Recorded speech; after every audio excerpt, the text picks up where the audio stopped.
Topping Talks.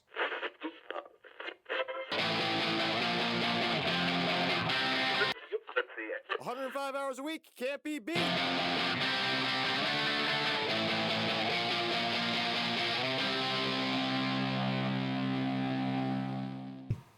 Welcome to Topping Talks. Topping Talks is a Topping Tribune production, and today's episode is proudly sponsored by Topping Technologies and ExpressVPN.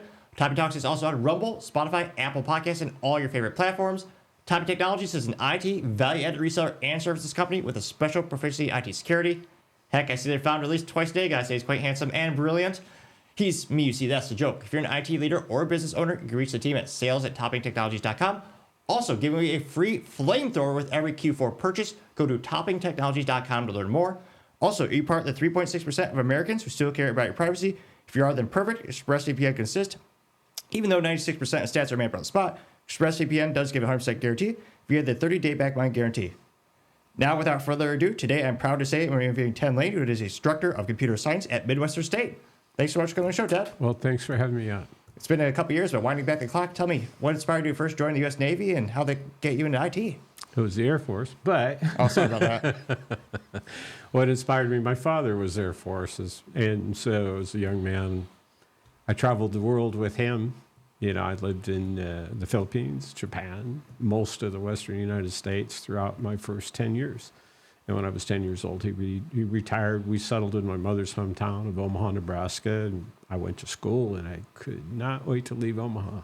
All right. Beautiful, actually a really nice town, don't get me wrong. Mm-hmm. It's just, you know, it was one of those, I was accustomed to moving and doing and this and that and the other thing. And I was, you know, I thought that was, you know, that was my life. I kind of really wanted to get into to be in the military and everything else. I went to, you know, I was in programs in school, not ROTC, but Civil Air Patrol and that kind of stuff. And had a couple appointments to the military academies and that kind of stuff, and ended up throwing that all away because I met the love of my life and Oh, really? How did you meet all her? that kind of thing. I always tell the story. The first time I saw her, she wasn't wearing clothes. Oh, there you go. And Now I got to hear it. She hates that. So no, actually, that was you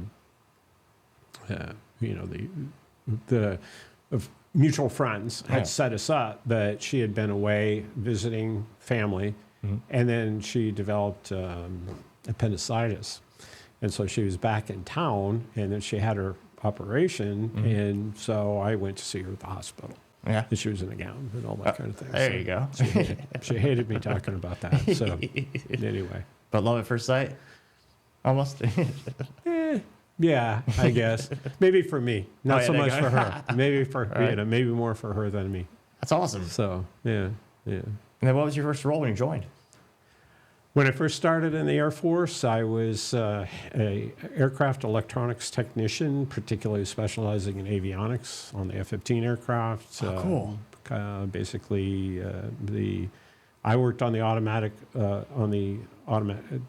automated flight control systems, and also a lot of instrument systems, a lot of, you know, everything from engine instruments to fuel indicators to everything. So I worked on that particular thing. So the electronic specialties were broken into three categories, A, B, C, and I happened to be in the B group that did the flight controls and all sorts of things, air inlet control systems. You know, you see those where the air comes in. Most people don't realize those things move throughout flight up and down to control the airflow into the engine, to try to make sure that the sound wave hits the beginning of the turbine flat, because it comes in an angle. It can be destructive to the engine and certainly is inefficient to do it that way. So I had to learn about all of those things. And what were those controls like back in the day, or what were the guts of the plane like? They were, well, you know, it was, for those days, they seemed somewhat advanced. It certainly was the premier aircraft of its day, and in many ways still holds the records. You know, Oh, really? Oh, yeah, absolutely. Right at present, the record as far as air-to-air victories, we don't say kill anymore, just victories. Air-to-air victories is 108-0. Really? So yeah, That's an now a exceptional lot ratio. of those, you know, air-to-air victories were by the Israelis, But we've never lost one of those in air-to-air combat. Wow, really? Any nation that flies them in Saudi Arabia, Japan, Israel, those come immediately to mind. All fly the F-15.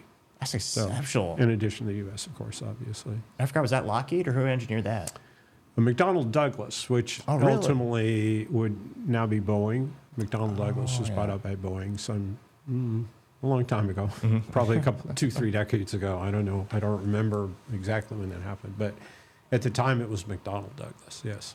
That's really cool. And what's it mean by fly-by-wire? Because you hear that in movies all the time when it comes to avionics. Exactly.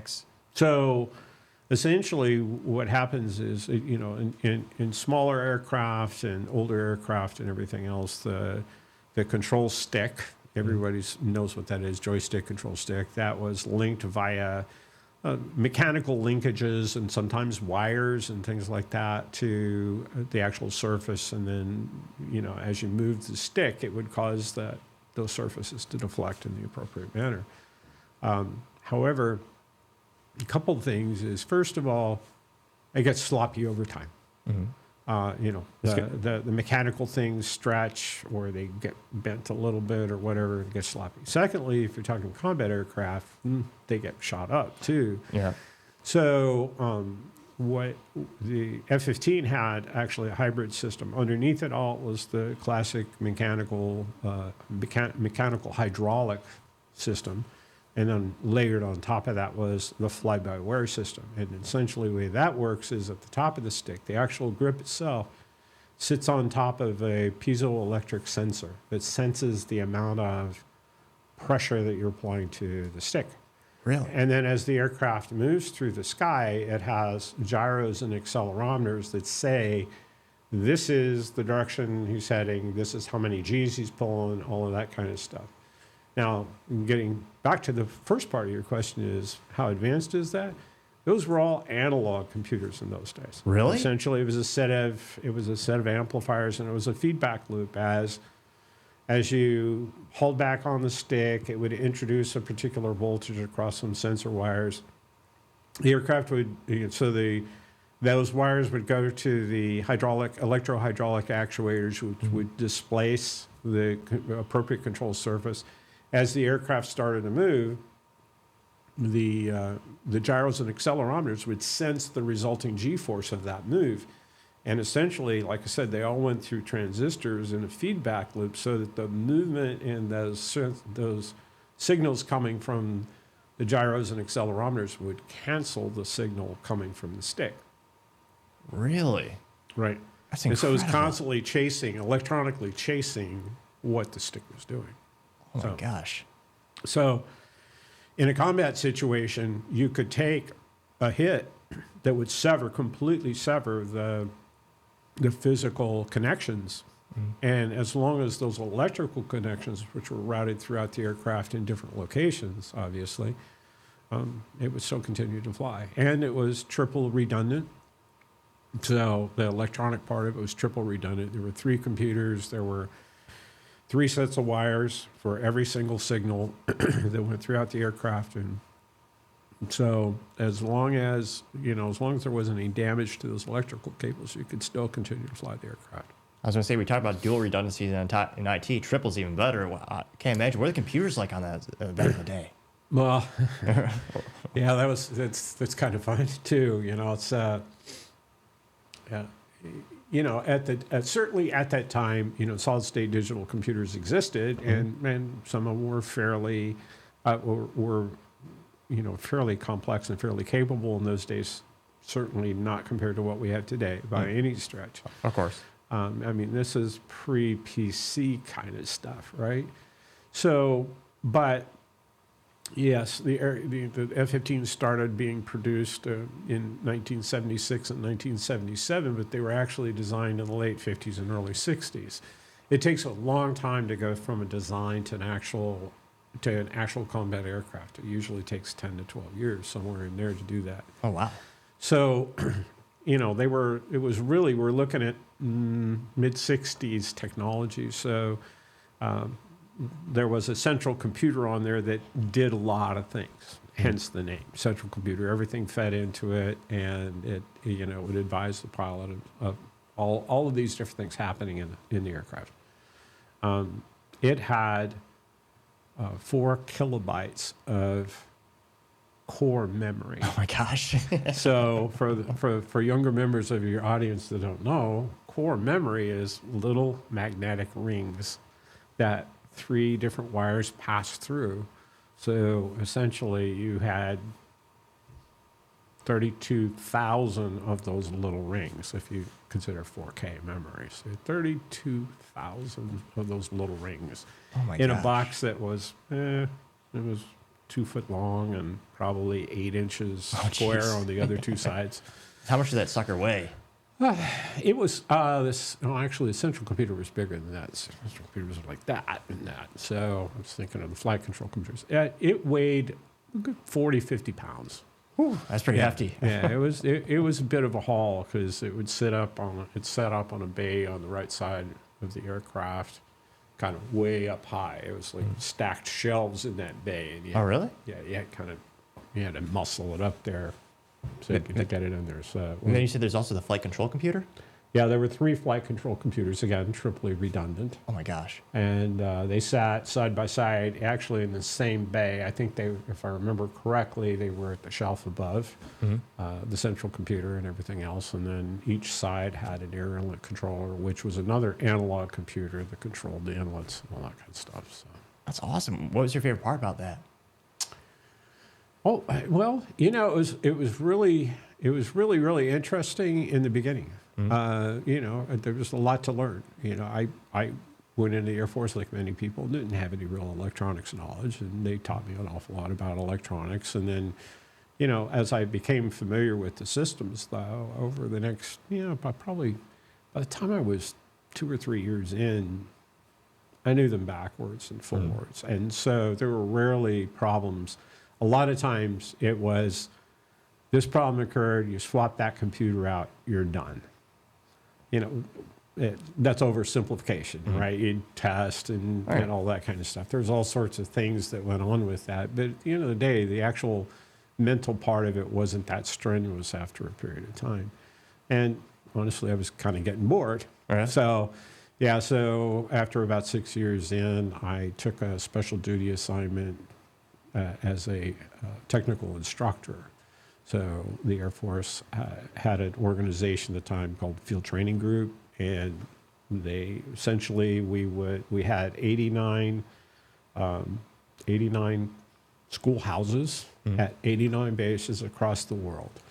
And so if an airman or airwoman, airman general was the term at the time, if an airman needed some training, their supervisor could go down to the local field training detachment and say, hey, so-and-so needs this. And there would be guys like me that, were experienced and we offered classes and all sorts of stuff. And that was, again, that was fun and interesting. That's where I learned public speaking because I was a teacher. That was my first experience as a teacher. And as in most of the military, you don't just walk into and just do the job. It's they send you to training. So I went to, I forget how long it was, 4 or 6 week class on how to be an instructor. Yeah. And that really helped me an awful lot when I started teaching in the civilian world, right? Because I had this training, and I had, at the time, I was in field training for like 4 or 5 years, something like that. And I taught many, many, many classes on many subjects, most of them directly related to the aircraft, but I also taught solid state and integrated circuit design and basic and advanced digital techniques and stuff like that. So really expanded my understanding of computers and, of computers and electronics a lot. So I got a ton of experience doing that, to the point where I recall towards the end, you get a little, after you've done the same classes 1,000 times, you get a little complacent. And there was at one point, the tables were set in a U, and I was stepping them through the schematic for the air inlet control system, and I still remember this to this day. And I noticed all my students were like looking at the ceiling. I said, "What are you guys looking at the ceiling for?" He said, "Well, you keep going through the schematic," and you'd go, and so that goes to pin 952P R1, R152, Yeah. whatever the cannon plug number was. And they was like, there had to be a schematic up there. And I said, nah, I've just been through it many, many, many times. So, Just habit.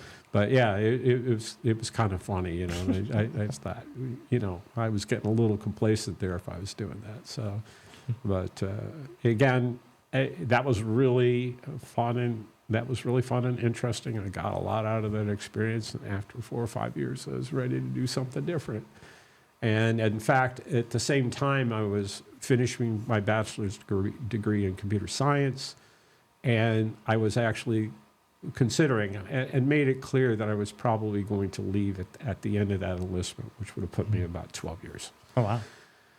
And, people say, well, why would you do that? You're over halfway to retirement. Mm-hmm. And I said, well, because I spent a lot of time, a lot of money, and a lot of energy to get this degree in computers. And if I stay in the Air Force, what they're going to do is they're going to put me back working on the airplanes again. Now, I actually probably won't be working anymore because I'd progressed in rank, and I would have been supervising people who were working on airplanes. Mm-hmm. And I was like, yeah, it's just not terribly exciting. I'm not really interested in doing that. And plus, if I spent the next 8 or 9 years doing that degree will have been no benefit whatsoever. I mean, am I going to get a job in computers? And they said, what have you been doing for the last 9 years? Well, I've been sitting in a truck on a flight line watching people do work. Yeah. So anyway, one of my buddies who was the non-commissioned officer in charge of retention started calling around. Said, we got to find a job for this guy. He's got a degree in computer science. He wants to do computer stuff. And son of a gun, if he didn't find me a job, and I ended up with a special duty assignment up at Shepherd Air Force Base, working on the Field Training Automated Network. Sounds pretty cool. What was that? Yeah. Well, at the end of the day, basically it was a reservation system, not unlike Sabre or something like that, except instead of reserving seats on airplanes, we were reserving seats in classes. There was a little bit more in there. We also managed the courses and the instructors and this and that and the other thing. But the deal was, again, going back to my previous example, if a supervisor needed a training for a particular airman, he could go to the local field training detachment. But what if they weren't offering the training that they needed anytime soon? In the old days, we had a worldwide telephone network called Audubon that was very expensive, and the government kind of discouraged you from using it unless it was really important, but they would have to call all of those field training detachments across the world that had the same kind of equipment we did and everything else and say, hey, when are you teaching this class? So we did that. But what was really cool about it in the end that really worked out really neat was two things. One of them was we were working on very early versions of the internet. Al Gore came and he said, this is the way you do it.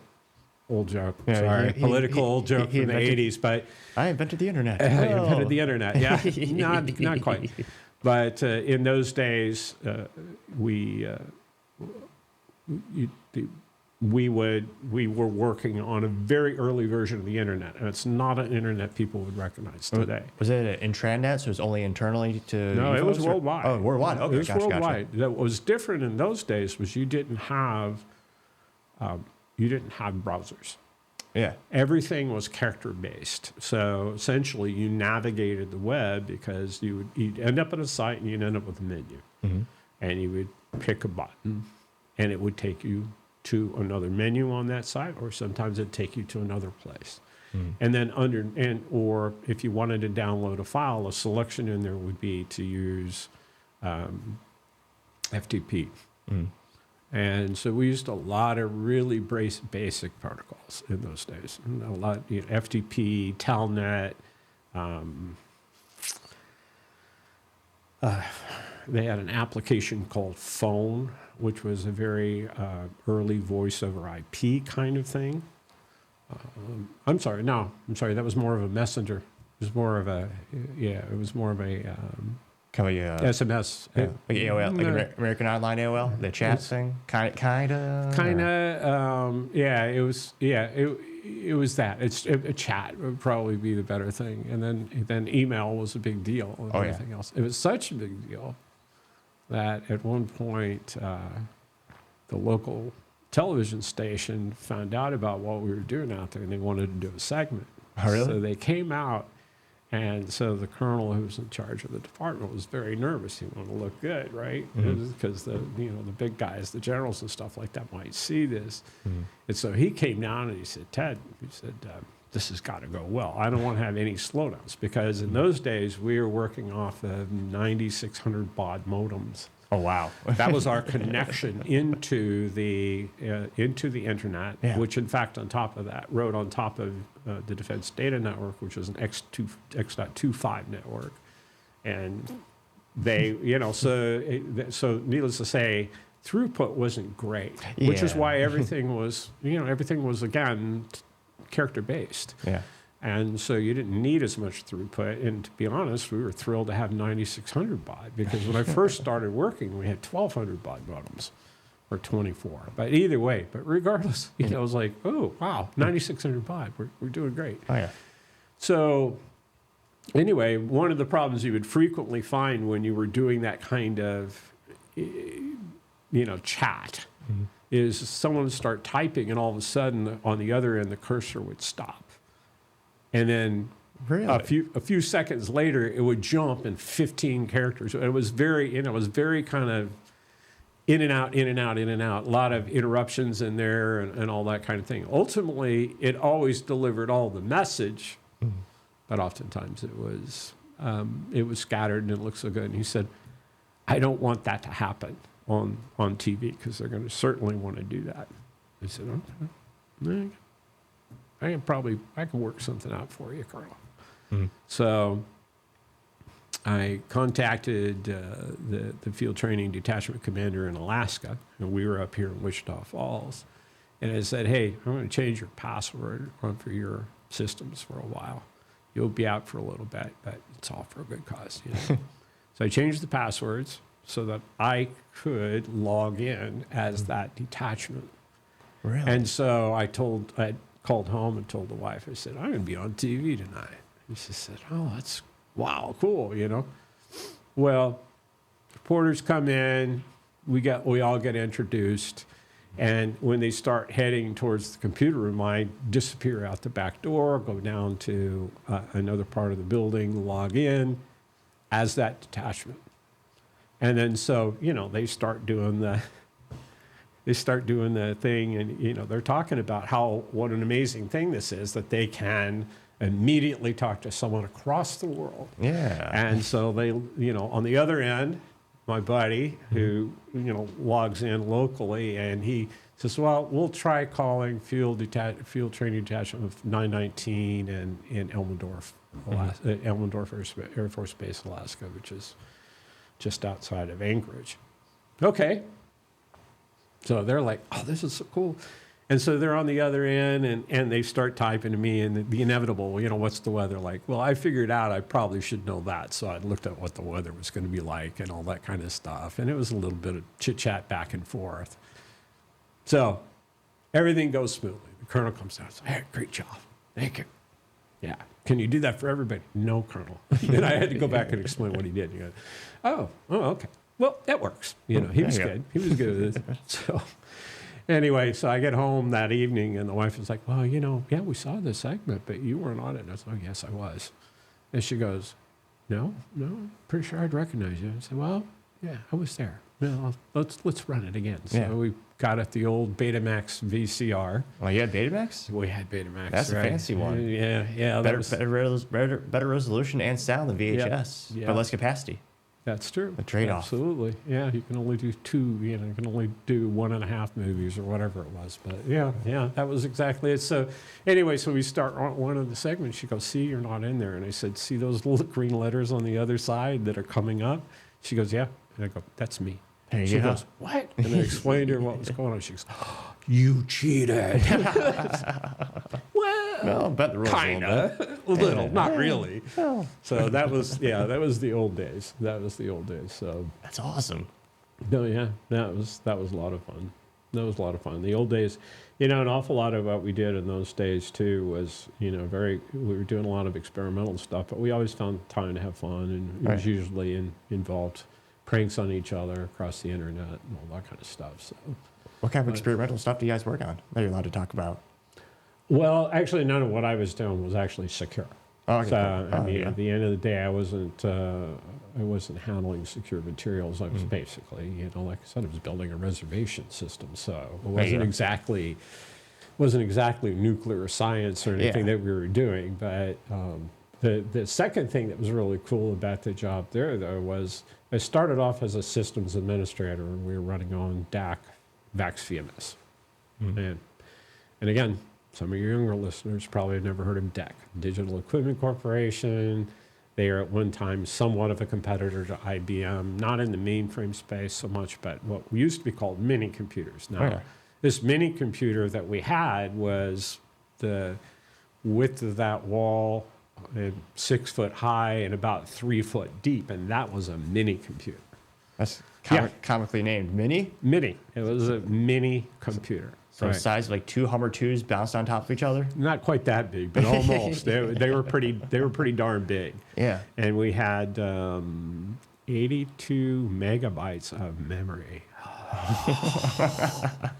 It was amazing. 82 megabytes of memory. 82? 82. We had, what was it, 1,500 gigabytes on the airplane? I got 82 megabytes. Oh, yeah. Exponentially increasing? Yeah. So it was 4K on the central computer, and then 82 megabytes, and then we had a full gig of disk storage. There you go. How big were those discs? They were the classic. You've seen old disc packs in old movies. They were that. There was a disc pack about I don't know. Sounds like a microwave. 16 inches round or whatever, and 3 or 4 deep stacked inside there and everything. Yeah. You had 4 of those, and together they were 250 meg each. Oh, geez. And so total we had a whole gigabyte of memory. A lot of mechanical working back then. Now everything's solid. Oh yeah. It was entirely different. But again, our computer room was about the size of this room. Oh my God. And so, that included storage for the tapes and everything else. And yes, we had tape. I was going to say, we had tape drives. Some things never changed. Tape's good, old, reliable. Still reel around. to reel. Oh, those tapes. Oh, those. The old ones, the ones that used to do that jitter. Yeah. Oh, yeah. Yeah, absolutely. So, fortunately, we had progressed beyond punched cards and stuff like that. So we didn't have to do that. Although very early in my education, I did do punch cards and paper tape. Yeah. Back when IBM was king. Yeah. And every punch card machine on the planet. Exactly. So, in those days, that was my first run at college, and I was taking a class in basic programming, and we had timeshare terminals on campus that we could go to, and essentially they were teletype machines. Really? Yeah, and so you'd type out your program, and it would print on this paper tape. And when you actually thought you had everything set up, you would run the tape. That's when you'd run the tape to load it into the computer to execute it. So really, that's pretty cool. Yep, back in the day. Yeah, back in the day. I was gonna say, so much simpler times. Yeah, simpler but slower. Oh, that's true. That's slower. Yes, and nowhere near as capable, and honestly, nowhere near as interesting. Nowhere near as interesting as things we do today.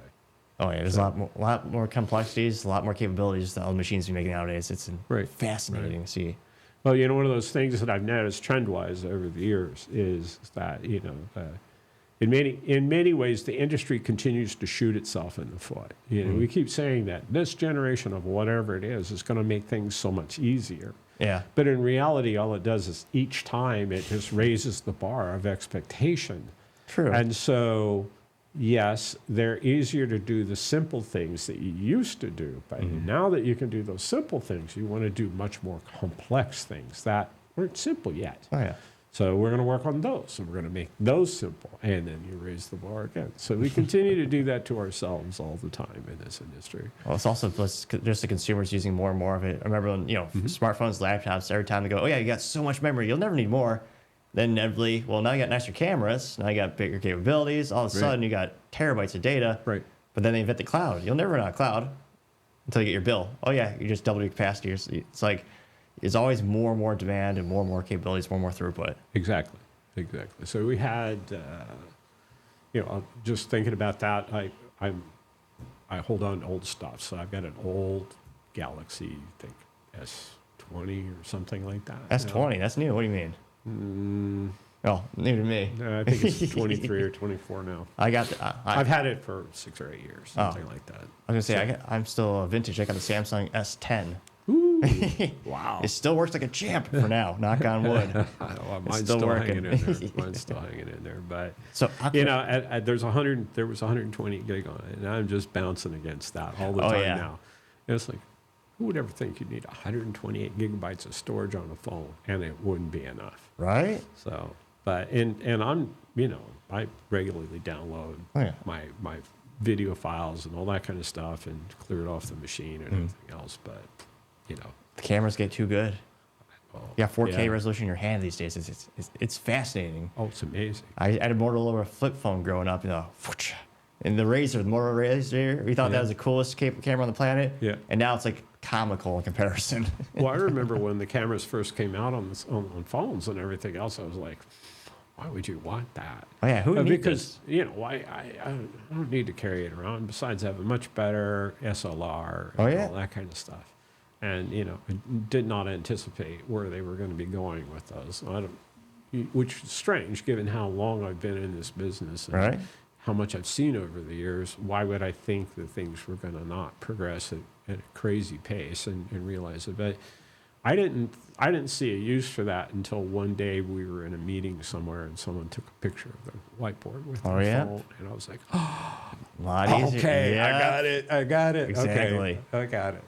And now it's kind of like, it is, obviously very nice, particularly a guy like me with grandkids and stuff like that. It's really nice when I'm with, I don't have to think, that would have been great. I could have got, if I only had brought my camera. Yeah, I always have my camera. If I only had more film. Back when it was really film. Yeah, exactly. So, out of curiosity, that being said, what was the coolest or what was your favorite piece of tech you saw when you were serving? Let's see, what can I talk about?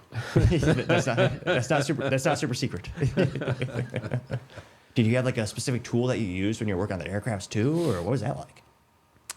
Yeah, actually, we had, particularly for the flight control system, we had a electronic diagnostic computer. Oh, really? What was it like?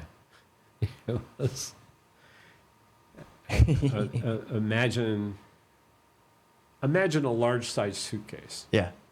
That weighs 80 pounds. Oh my gosh. Because it's solid metal on the outside. Of course, it's rugged for combat conditions and stuff like that. Of course. And then, and then you take the top off, and it's this big yellow square with lights and switches and this and that and the other thing. Mm-hmm. And when we were having problems with the electronic side of it, it would run a program that would check all the circuits out, and then it would come back with a code and give us an idea. That's awesome. Give us an idea what was going on, So. And maybe dumb question, but how do you look up the code? Do you have like a physical paper book, or is it on a computer? Or? No, we had a physical paper book. We actually had many physical paper books, and they were all 4-inch. 3-ring binders, heavy duty. They all had 400 or 500 pages in them. And oh my God! Sometimes, like you'd get to a troubleshooting tree, and you'd have to fold it out. Oh really? So it was like 18 inches long by the time you folded it out, and all that kind of stuff. So there was a ton of that, and of course these days they've got probably handhelds and stuff like that they carry out there, and it's got all that stuff for them. Oh, I was gonna say that's the beauty of tech. It just shrinks it down. We got a supercomputer in your hand these days. Mm-hmm. I'm sure you can connect it to those F-35s and diagnose it like that just easily. Oh yeah, I'm sure that they got a lot better stuff out of it, because at the end of the day, all that it would do when it gave us a code was give us a clue as to where to look, and then a lot of times it was just me and another guy with a meter, and measuring the resistance from one end to the other and going through a circuit, this and that, and the other thing to figure out what was going on. Although, again, a lot of times it would just simply call out, oh, this computer's bad. Oh, really? And then we'd swap the computer out. Right? I could swap a flight control computer in less than 5 minutes. There you go. Once one was delivered. So, and that was, we didn't actually. There was a whole other part of the organization called if I remember rightly, component maintenance organization, whatever it was at the time. But their job was they would take the boxes and we'd say, okay, this is bad. Mm-hmm. And they'd take the boxes and then they would hook them up to their computers in their shops, in their workspaces and stuff like that. And they'd run further diagnostics, might get them down to a card. And then they'd swap the card out. But they never got further than that. Really? And then the card would go back to the manufacturer. And then they have further diagnostic to see if there's one specific capacitor, one little thing on that card, to see what was really going wrong at the end of the day. Right. Man, they wouldn't get there. It was essentially what it would really do is it isolated to the card. Really? And they'd swap out the card. That's pretty cool. And then they'd put a new card in, then they'd run it for tests to make sure it tested it fine, and then they'd put it on the rack, and eventually it'd end up in another airplane. There you go. And cycle it through. So, yeah, that was the days. Then what was your favorite memory from serving, if you had to choose just one or two? I had some really, really fun temporary duties over the years. Yeah, I went to Aalborg, Denmark twice. Oh, wow. Both times I was there about a month. Had a great time flying against the Danes. Had a wonderful time, although it really wasn't a fair fight. The Danes were flying F-104s, which were airplanes that were designed in the late 40s that were built in the late 50s. Oh, wow. And they were up against the F-15s, although I remember very clearly that at one gathering, one of the pilots was giving the other pilot a hard time because he'd gotten gunned by an F-104. Oh, really? I was like, how did how'd that happen? How did that happen? Well, he wasn't playing fair. It's like, sorry, Anyway, it was a lot of fun, and then going downtown, and Danish girls were really nice. And there you go. Yeah, it was a lot of fun, and it was, there were some elements of it that weren't great. All due respect to our Danish friends, their food was horrible. Oh yeah. It was terrible. What kind of food do they have over there? Now I think about it. All sorts of unusual things. The story I tell was the first time I was there, they heard about Americans and their breakfast.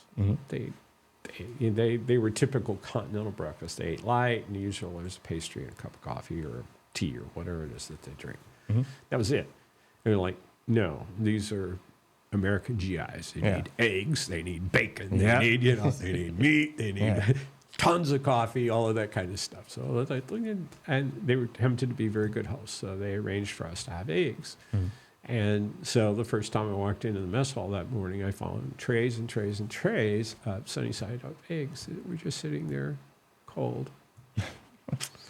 Ooh, cold sunny side up eggs. So they did. So I was like, okay, well, no microwaves in those days. So, okay, fine. I can get through this because I'm in Denmark.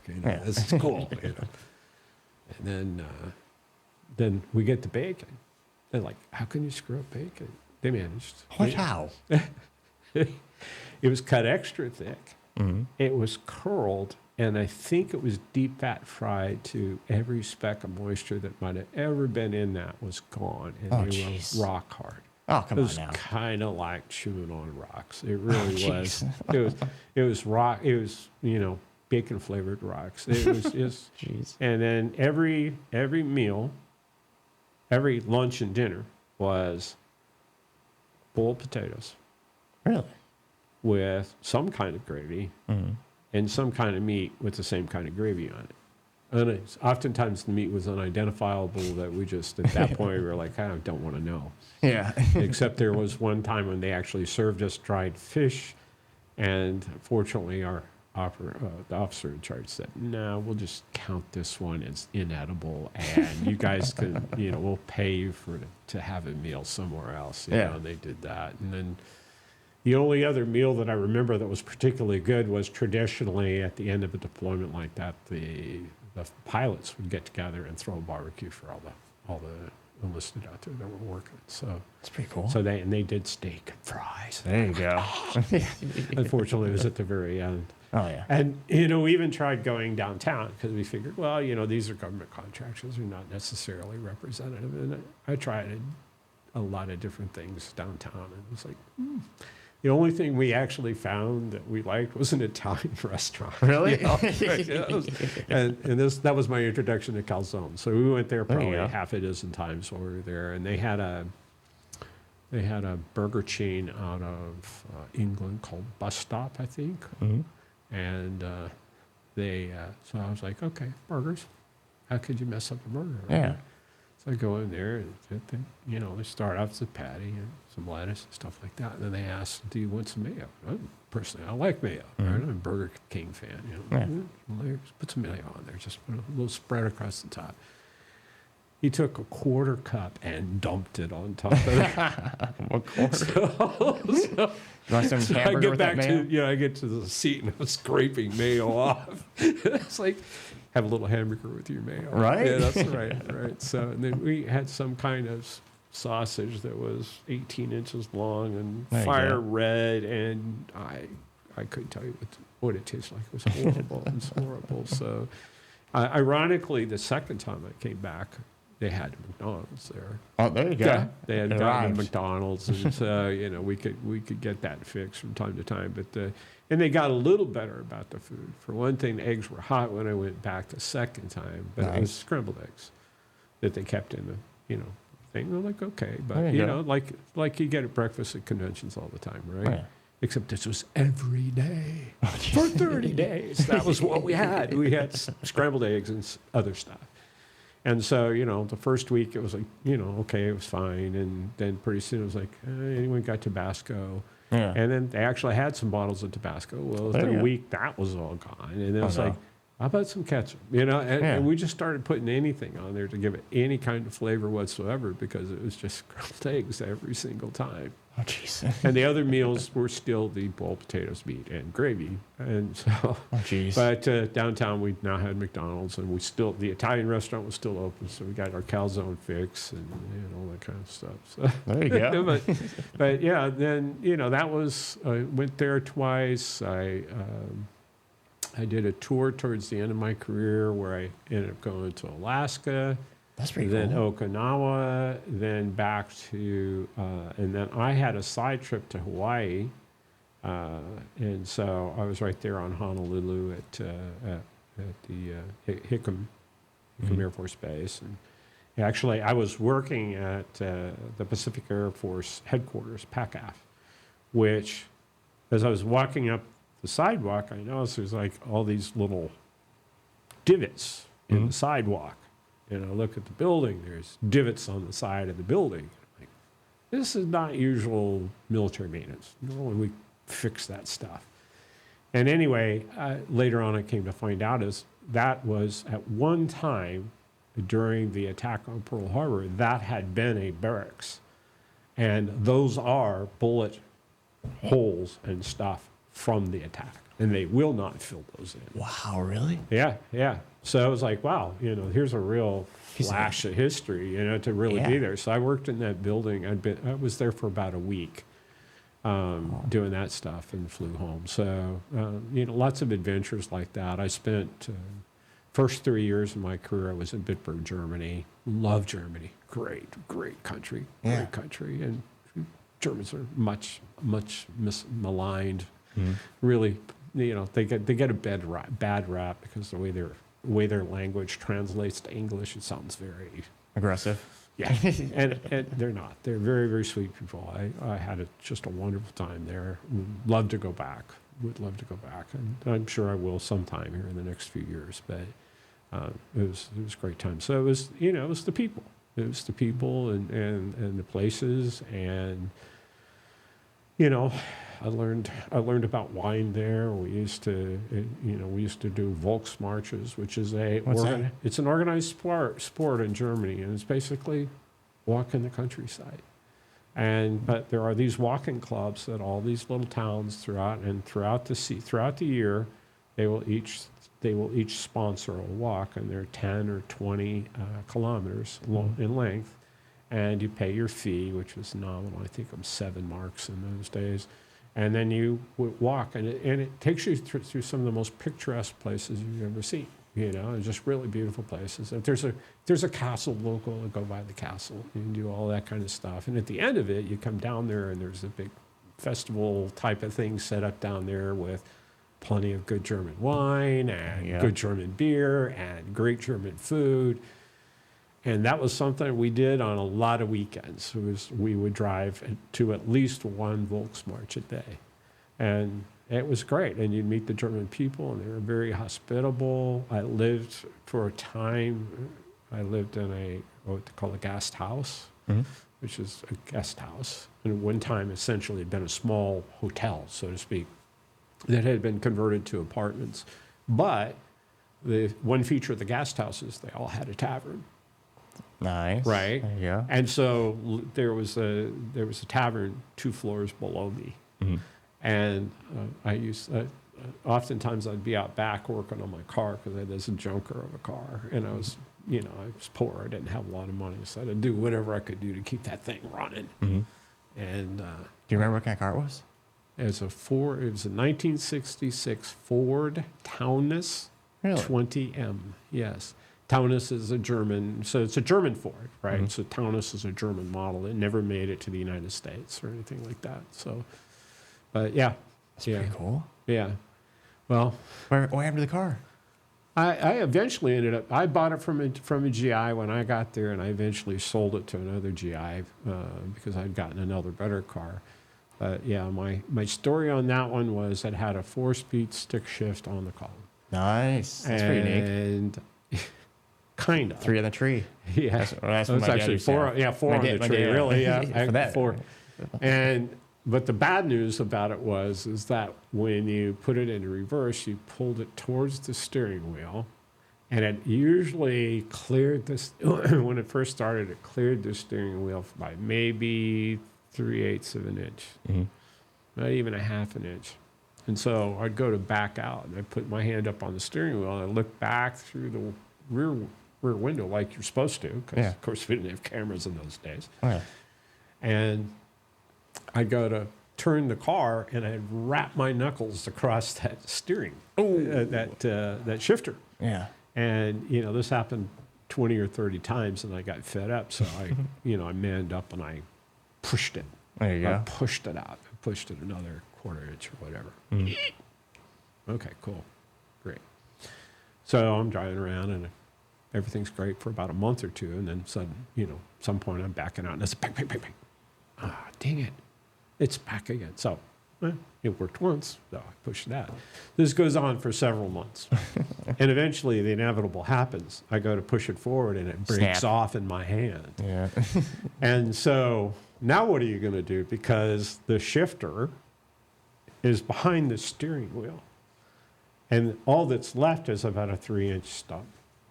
So for several weeks, until a friend of mine helped me out and we welded it back together, for several weeks I drove, and every time I needed to shift, I would stick my hand through the steering wheel, grab that little stub, and shift it into the gear, and then we keep going on. Hardly safe. But it worked.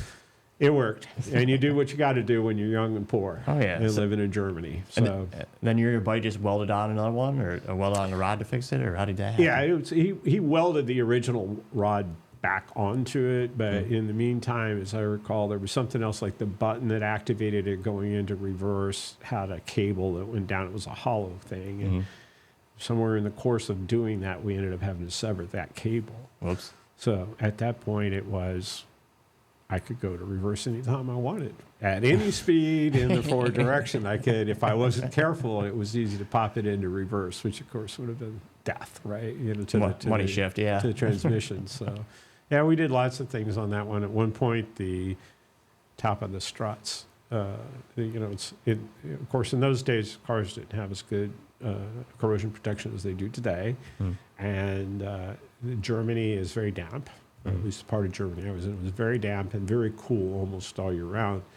And so, we'd start the vehicles would rust. And so this was 1978, 1979. The car was 12 years old at that point, 12, 13 years old, and it was starting to rust. One day I got in the car and I looked, and the hood is bulging on the right-hand side. It's kind of bulging up, and I'm like, what the heck is that? So I go pop the hood, and I see the right side McPherson strut is pushed up. It's rusted away around the top, and it's pushed up about halfway out of the hole, and it's hitting the bottom of the hood and causing the hood to bow up.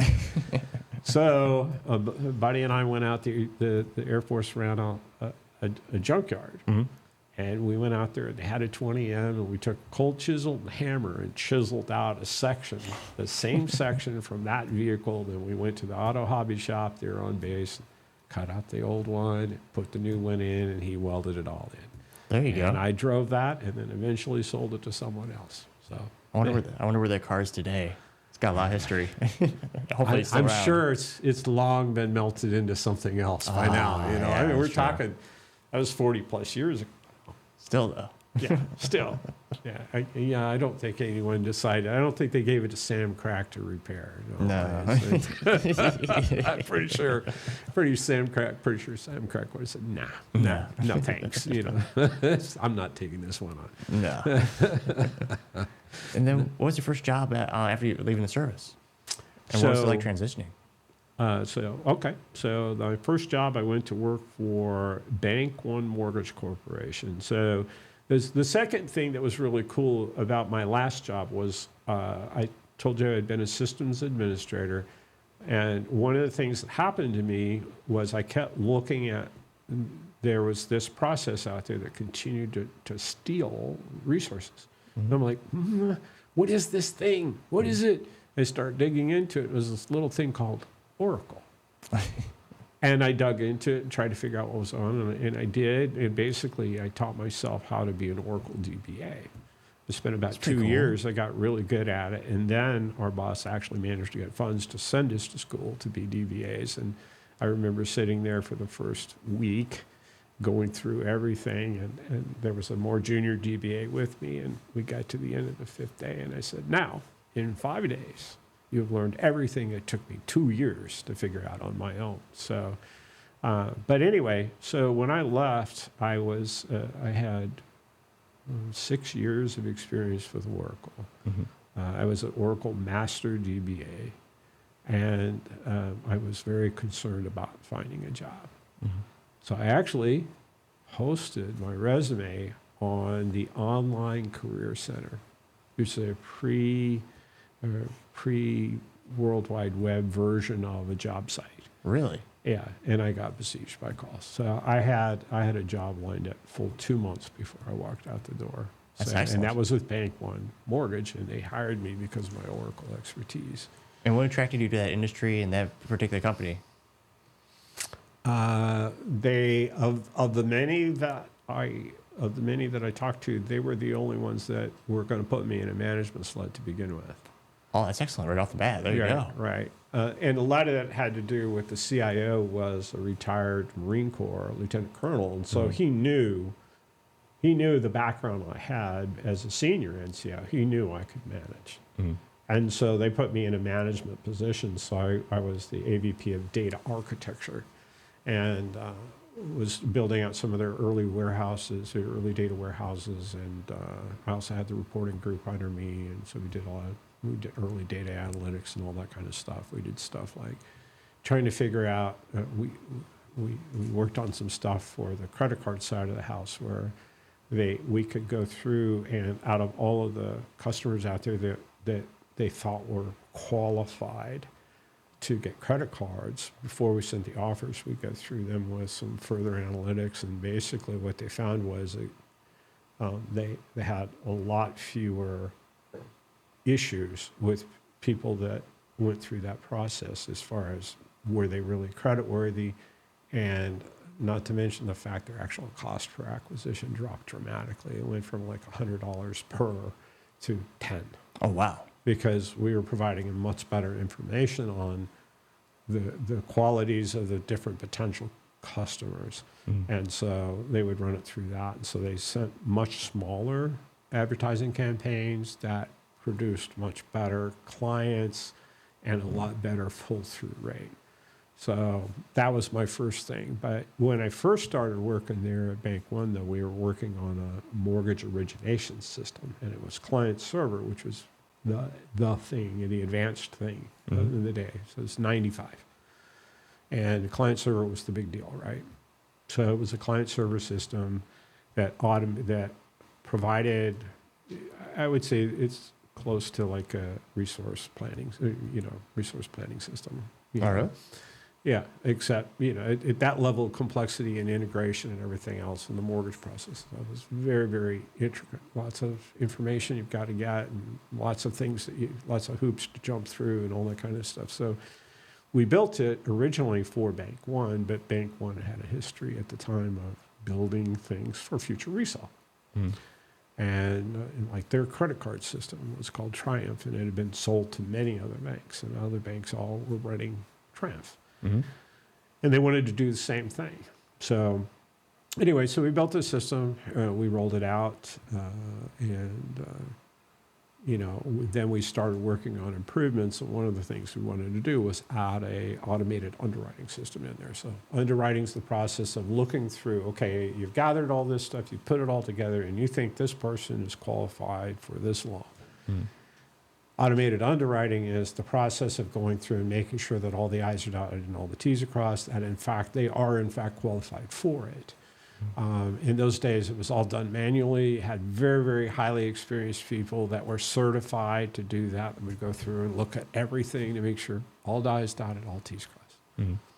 Okay, so what we were looking for at that time was to allow a loan officer to do a conditional approval by running an automated underwriting system that would do all of that on their laptop against the application and all they have, and say, okay, we have a conditional approval because you meet all of these requirements. So we were talking to a company here in the Dallas-Fort Worth area called Cybertech that had an automated underwriting system. Technologies were somewhat similar. They were fourth generation language and all that kind of stuff. And ultimately they decided to do a joint venture.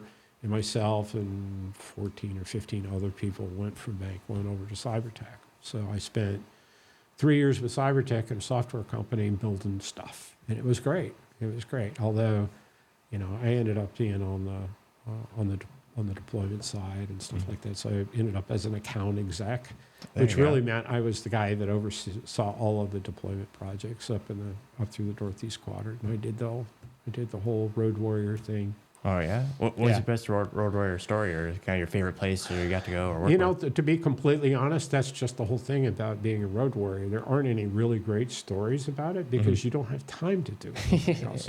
True. And literally, for a typical day or typical week for me would be, I would get up early in the morning, catch the first flight out Monday to who the first client was I was going to see. I would spend a day or two with them, which would be I'd spend all day with the project team and meetings and this and that and the other day, other kinds of things. And then in the evening, I'd be taking the clients out to dinner because part of my job was somewhat sales. Yep. I'd be taking them to dinner and entertaining them and things like that. I'd get back to my room 8, 9 o'clock at night and I'm exhausted. But I'm also a manager and I got emails to do and this and that and the other thing. So I might work till midnight and then go to sleep, get up the next day and do that again the second day. And then sometime in the second day, I'd get on the phone and call my assistant back in Indianapolis and say, okay, where am I going next? What's going on there? What do I need to do? Blah, blah, blah, blah, blah, blah. And she'd say, okay, she'd give me all my flight information and all that kind of stuff. And it would be on to the next place. And I would do that, clear up till all the way through Friday. I'd fly home really late Friday, and or sometimes early Saturday morning, sleep half a Saturday because I was exhausted, spend Saturday evening with the wife and kids. Sunday, I would get the full day with them, and then it was the same thing all over again. And I did that for quite a while, and it got wearing, and my kids were getting older by that time. Mm-hmm. So it was a lot of fun. It was a ton of fun.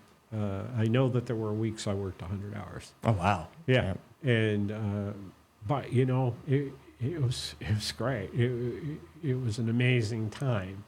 But then an offer came via a friend to come here to Dallas to work for First Horizon. Let me think. Yeah, First Horizon Home Loans.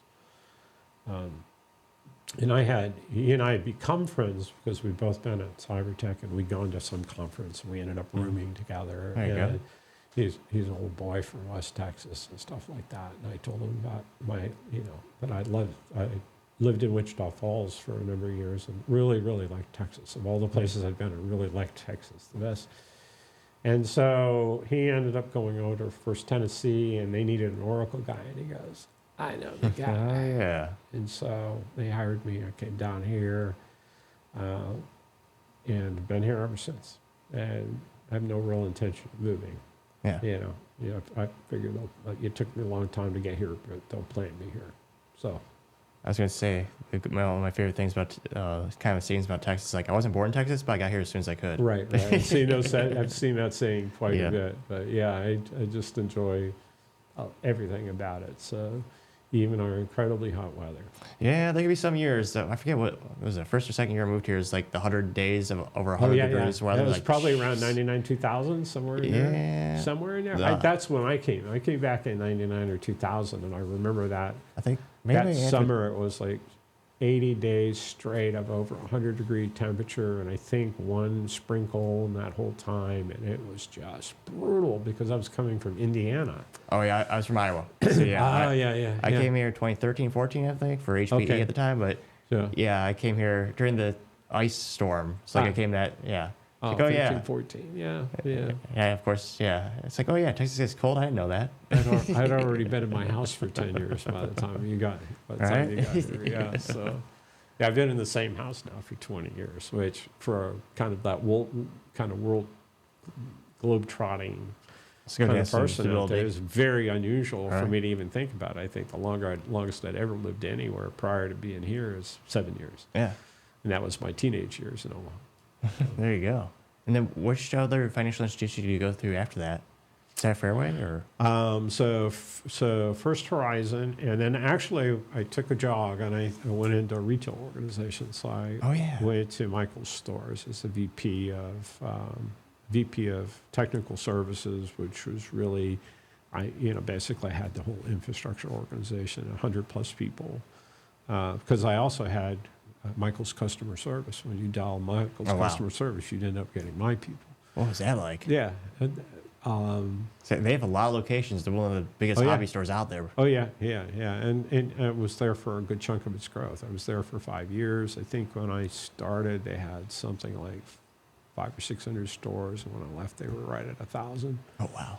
So yeah, every year it was a lot of our planning was how many stores were we going to open, how many, and we opened up 6 distribution centers while I was there. Five distribution centers. There's one already here in town. Wow. But yeah, we opened up distribution centers, so there was an awful lot of stuff going on.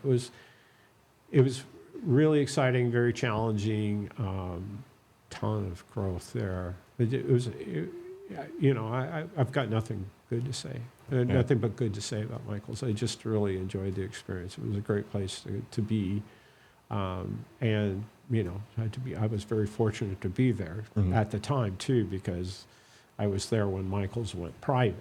Yeah. And Michael's was very liberal with options and stuff like that. So I did very well financially. Excellent. And then after that, they as they were transitioning to the owners, which Bain and Blackstone, some private equity people, they're out there doing their thing, and but they kept throwing money at us as retention bonuses and stuff like that. Plus, we had a very significant. What is it, golden handcuffs or whatever they call it? Oh, no, there's a very if you do get separated through this, we're gonna take it. Basically, they paid me for 18 months when they let me go. Wow. And essentially That's what really they did, good. they outsourced my entire department. I think when it was all said and done, there was 10 people left out of my 100 plus number of people Oh, wow. department there. So, but I have zero bitterness or discomfort with the way I was treated.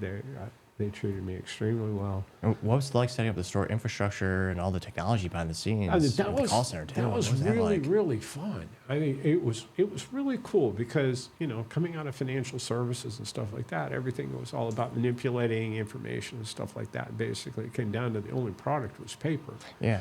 Right. But in this case, I loved going to the distribution centers because you'd see the integration of computers and machines and stuff like that. So there's a ton of automation in there. It's like, basically, there were a group of human beings out there that were called pickers, and their job was to get, and they would stand in a particular section of this massive warehouse full of shelves, full of product in it, and they would get a box would come down a conveyor to their location that had a label on it already, indicating what the order was. And then they would look on their worksheet for that order, and they'd scan the barcode, and lights would light up on the shelves that would show them what items they had to pick up, and a little indicator would say how many of those things they had to get. And they'd put all that in the box, they'd put it back on the conveyor belt, and it would go back through, and all the way through the remaining part of the process to the point where at the end it would be closed automatically, sealed with tape automatically, the shipping address would be applied automatically, and it would end up at the end of a conveyor belt right next to the truck it needed to go out. Really? And of course, like other distribution centers, we had, we had 16, 18 truck, loading bays, probably more than that. And it was amazing. It was so fascinating. It was so much fun. That's a lot. Yeah. So that now seeing the integration of all of what we do in computers with actual machinery and stuff like that, operational technology. That was so cool. Yeah. Because after a while in the financial stuff, you're dealing with billions of dollars and stuff like that. There's still ink on a page or pixels on a screen, and it's not something you can touch or see or feel. And after a while, it all kind of gets a little ho-hum. Then what was it like doing like the individual store support and setting out the infrastructures for all those, the consumers? That was fun. I that. went out on several of the actual setups and stuff like that, and my team would get out there. Most of the shelves were there and everything else. They weren't stocked yet by the time we got there, but the kiosks would be there, the various cashier stations would be there, and then they would set up the point of sale system and the credit card reader and all that stuff, and they did that overnight. It was usually, we'd start about 6 p.m. and they'd be done by 2 or 3 a.m. Oh, really? Yep. And they'd do it all set up overnight, including the link back to the main store, which that was another thing that it changed. When I first got there, it was all satellite connections and very, very low baud rate and everything else. And then later on, we upgraded it to DSL and single and all that kind of thing. It really advanced the technology there. But the other side that was challenging, though, was, having worked in financial services, in the financial services world, about 6% of revenue goes to technology, not in retail. That can't do that. And Michael's had been an interesting story, right? They had been built and nearly failed. They came really close to failing, and then Michael Rulo, who was the CEO when I came on board, was brought to save it. And he's an old Target guy, and man, he was ruthless about spend and this and that and the other thing. I remember him pulling me aside. He said, "Every $1 million you spend in that data center is a store I can't open. So Really? you'd better be able to justify it." So I was required to do that. And like if you went in a conference room at the headquarters at Michael's, chairs would probably be ripped, have a broken arm or two, And his thing was, look, our customers don't come to our headquarters. That's true. Our customers go to our stores. Now, if something's wrong at the store, we get that fixed. But here, deal with it. Yeah. And So- he was manic about being on time. I like it. He's like, we got 48,000 employees that have to punch a clock. If they're late, they're in trouble. You got to be here on time. And we're like, Yeah, but we've got guys that are working until 2, 3 o'clock in the morning to fix things Yeah. and get up in the middle of the night. So I don't care. IT, you know? IT is a little bit different than other job functions. Right. Well, we tried, and he was like, he wasn't having that. He really wasn't having At that. that point, if you're 2 in the morning, just sleep. I would just sleep in the office. and literally, he'd stand at his office window that overlooked the parking lot, and he'd watch people come in after 8, and he'd start calling supervisors. Oh my God. Yeah. So Could he really? Was he bluffing? But could he really open up a store for $1 million? It seems like. back in the day, yeah. Really? Yeah, back in. Oh the day. yeah, that's before inflation and all that kind of stuff. Okay, Yeah. That's again, we're talking. This is early 2000s.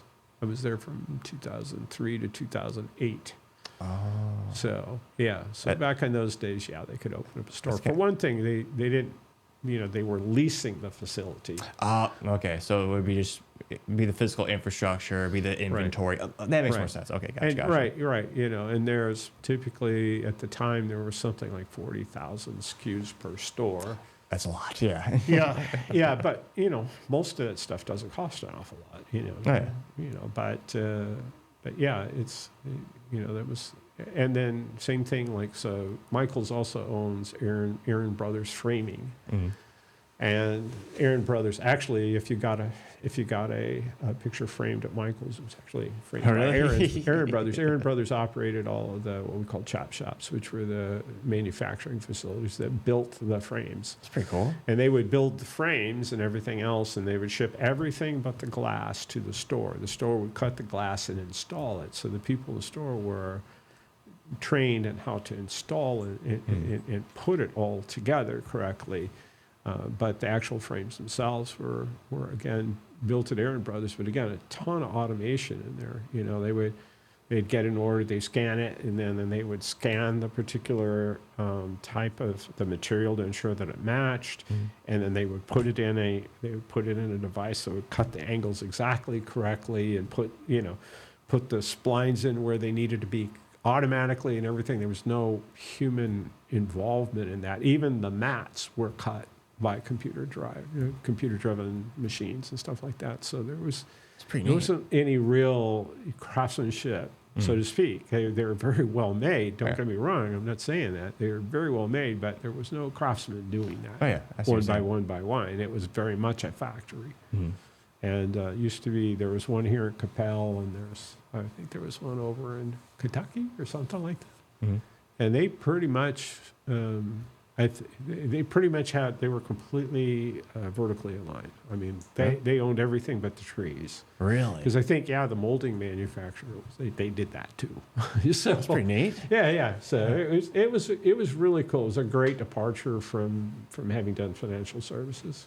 And what kind of infrastructure was there in the stores? Was there? Were you setting up networks of Wi-Fi? Or there was a small, no Wi-Fi in those days. Yeah. Wi-Fi wasn't a big deal for anyone in those days, not in the 2008 timeframe. Mm-hmm. But yeah, there was a small LAN, and we had a small network cabinet that was typically mounted on the wall somewhere, usually in the office and stuff like that. They would have the scan guns, of course, to go out there. That's how they did inventory and kind of price checks and stuff like that. And those things were really expensive. On the InfoSec side, that was one deal that I had to work on, because we had this time. So we had upgraded. We had some really ancient old scan guns when I got there, and then 2 or 3 years later, decided to upgrade them. But these units were like $1,400 a unit, and we had to have 5 in every store. So talking $9,000 worth of these things, right? Just copy the competitors. Just don't use them at all. Well, the deal was inventory. So the whole deal on that, and Rouleau, no, I'm sorry, it wasn't Rouleau. The CIO explained it to me. He says, one of the big costs for an enterprise, a retail enterprise, is the inventory itself. So a lot of what they were working on, a lot of what we worked on, was developing ways to what we call just-in-time these days. So and manage very closely the inventory. So he says, what he used to say all the time is, Michaels is famous for having 20 different colors of red paint. Because people that go to Michaels, there's a lot of them that care that this red is slightly different than this red, and they want that red, not the other red. And what they're famous for is they've got the selection. They've got 20 colors of red. Mm-hmm. He says, but the thing is that, some of those colors of red, we might sell 2 bottles a year. And, and the shelves have to look full. So you have to have them there. So the question is, behind that one bottle, is there one other bottle or is there 10 bottles? Yeah, or are they So filled? the most popular red will have 10 bottles back there. Yeah. The least one will have a second one. So there's no empty spots, right, when they sell the one. And then as soon as that was sold, that would go back through the automated inventory system. And then we had an automatic ordering system that would go out to the vendor and say, okay, we need this, right? We'd gather all of those orders together for every vendor every night. I think we sent like 40,000 purchase orders a night or something like that. That's a lot. A ton of purchase orders. It's funny, the paint story reminds me of Bed Bath & Beyond. Instead of towels, they would have foam, and then parts of towels glued onto it. So on the shelves, it looked like they were full of towels, but it's just foam with little towel material glued on for the most part. Because people don't like to see empty shelves. Yeah, exactly. They think if you see empty shelves, and I know, I remember in the depths of, you remember Fry's Electronics, right? I miss it, yeah. I do too. It was one of my favorite places to go. And I remember right there in the depths of the pandemic, I went in there and of course they were faltering badly. And I went through there and there were empty shelves everywhere. And there was hardly any people. Of course, there wasn't a lot of people there, but there weren't hardly any employees. It was a ghost town. I was like, this isn't good. This isn't good. They weren't paying for the inventory. It's for them. they were. Well, I mean, I think the story at the time was that they were they're mostly worried about supporting their online customers because that's the only customers they really had anymore. And then of course they went belly up later on. But a lot of the challenge there was very much the same thing that Michael's had. Is that you have this huge, ginormous facility. You have a huge facility with a lot of SKUs in it. You've got to maintain enough SKUs so that you look good. Yeah. But you end up investing a lot in inventory, and some of that inventory won't turn quick. Yeah. And especially electronics. Right. The value drops pretty quick. Very quickly. Right. It moves so quick. So that was a big struggle. Fry's still has grocery stores if you ever want to feel nostalgic, though. Yeah. Are they really related? Yeah. So the Fry's family had the grocery stores, and the father gave his three sons money to invest in something. And we thought, why not go for electronics? Yeah. The one thing I didn't care much about Fry's, although I understood it, having been in retail myself, is I hated the whole, having to show your ticket every time you left. Oh yeah. And there was a lot of other stuff like going through the kiosks. There was a lot. They had a very strong what we call loss prevention in retail. Very strong. And I get it. I understood it, but it was still hardly a friendly environment. No. It was like, it was next weird. Thing it was going to be, frisk and I would be surprised. And fingerprinting, I mean, I'm surprised more retail actually doesn't do something. Well, it's a combination of insurance policies, legal policies, and corporate policies and doing stuff. Like Target lost, if I was an investor in Target, I'd be irate. They lost $400 million plus in inventory last year. Oh yeah. Just walked off the shelves. Well, that's a huge challenge for all retail. All retail has to deal with that, and we had, I really caught my teeth on things like compliance and liability and stuff like that at Michael's because we were constantly running discoveries and stuff like that because someone would be suing Michael's for something. Oh yeah. Slip falls or something was in my candy or whatever, right? Did you have to deal with the camera data in terms of like storing all the? We didn't really have a lot of cameras in those days either. Yeah. I'm sure there's more now, but we had some, but not an awful lot. So yeah, those were fun days. I enjoyed that. Oh yeah, it's a great hobby store. It's some great stuff there. Yeah, I still like to go to Michael's. Yeah. So, but yeah, that was it. So. Do you describe you miss retail a little bit, or? I think. Yeah. I don't know if I miss retail, but I liked Michael's. I certainly wouldn't have any problems going back and working there again. But yeah, so it was an interesting challenge. It got me away from financial services for a while, and in the end, I think it made me stronger when I did go back to financial services because I was much more cognizant of the cost of things. And, very true. Tend to be very focused, much more focused than others on budget. And hey, does this really make sense? Yep. Should we be doing this? Is this shelfware? Is this actually going to be deployed? Is it really valuable? Well, really, it comes down to, okay, one of the things I've seen challenges in a lot of companies is, okay, what's your business case? Well, this is going to make us $1 bazillion. Okay, Well, how? yeah. How is it going to make us $1 bazillion? So spell that out. Yes. And then secondly, hold them accountable. Okay, you said it's going to take $1 bazillion.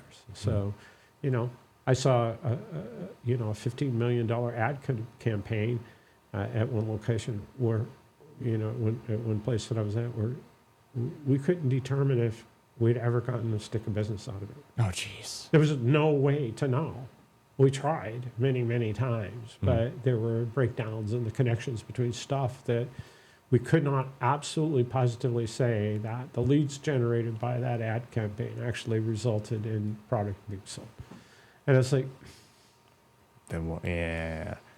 so, and I had a real hard time after, and I admired a lot of things. I learned a ton there, not just around retail, but around good management and everything else. They had an extremely rigorous process of developing the budget, and like every VP, there was a strategy meeting every one Saturday a month, every month.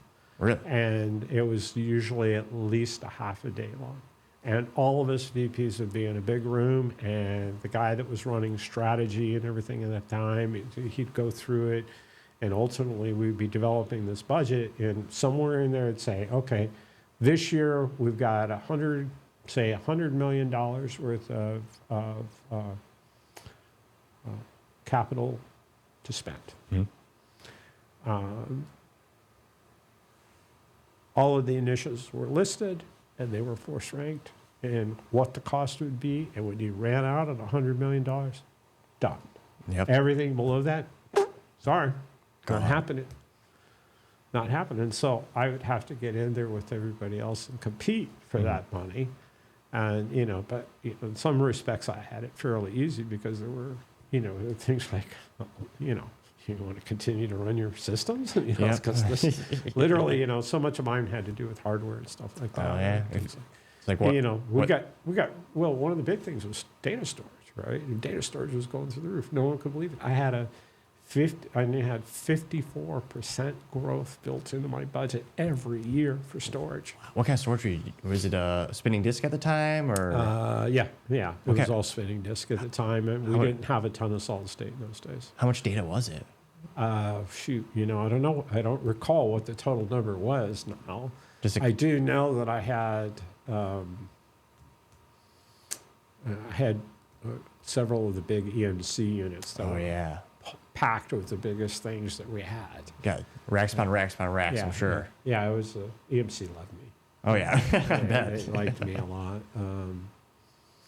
And it was IBM. Oh, yeah. IBM AIX infrastructure, although I did start pushing them. We were actually in Linux when I left. We were starting to do Linux. And ultimately, I could see Linux ultimately pushing AIX out. Although, the platform at the time, the Peer Series platform, was just pretty dang awesome. Because it was fast. It anticipated all the things we see in virtualization and hosts and stuff like that. So, and their copper processors at the time were just amazing. So it was a lot of fun. Absolutely. It was a ton of fun.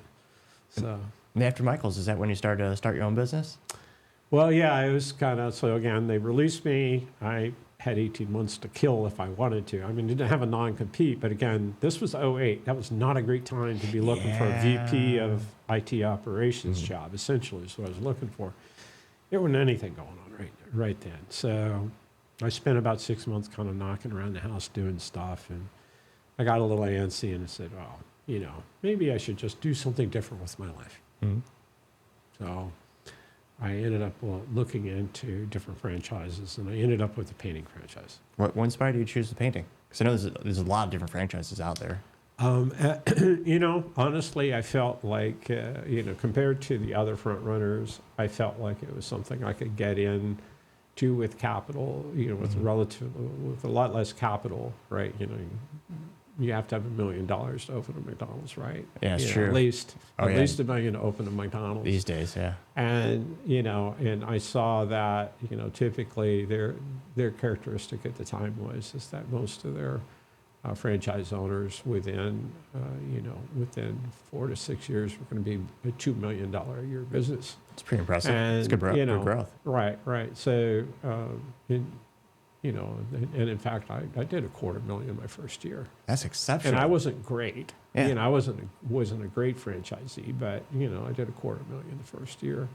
And so, and I had friends of the other franchisees here in the Dallas-Fort Worth area that I talked to later on, and sure enough, they punched out, 8 or 10 years down the road, and they were set for life at that point. Wow. They had plenty of money to continue on and do other things and all that kind of thing. So I could have continued with that, but again, it quickly grew old. So I'm not a... What kind of painting was it? Indoor or outdoor? Or? Yes. Oh. Basically, if it was a movie, we'd probably paint it. But no, predominantly what we did was residential. So Okay. typically the way they worked it was your first year you would just do residential, and you could do some light commercial. Like we did a few offices, and buildings and stuff like that, and a little bit of drywall in a few buildings, but nothing really big. Then you'd have to go back after first year, and you'd have to pay some more money to get your commercial certification, so to speak, yeah. and then you do commercial. And but I only lasted a year, and then I said, nah, this isn't it. What was the biggest challenge? The painters. Oh, yeah. The same reason